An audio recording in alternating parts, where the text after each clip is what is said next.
For I am not ashamed of the gospel, for it is the power of God for salvation to everyone who believes, to the Jew first and also to the Greek. Romans 1:16. Shortly after the church had been established, Christians were considered either a threat or a joke. There was persecution and adversity at every turn, especially when you consider the state of religion during the Roman Empire.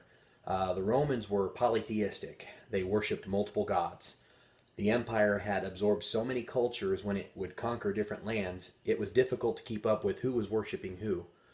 The Roman citizens generally did not hold any prejudices on the worship of multiple deities, but when Christianity came on the scene and the gospel started to be preached, it was a message of singularity and exclusive worship to one God. At first, it was not well received, as history tells us, and many believers lost their lives for the cause of Christ, particularly the apostles, who either died brutal deaths or endured great suffering. It was enough to make a person ashamed or afraid in that type of culture.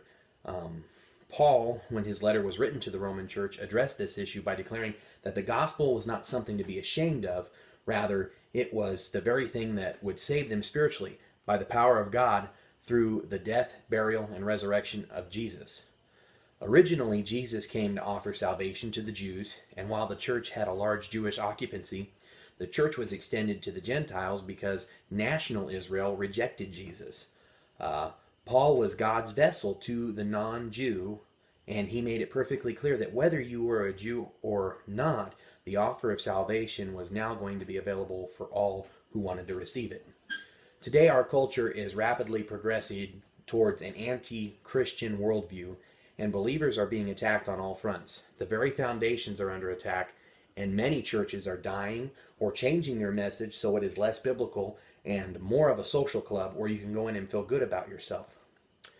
If you find yourself in a situation as a believer being scrutinized, antagonized, persecuted, remember that the church has always been antagonized by the world.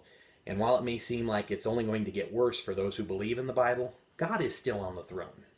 And his message of salvation will prevail.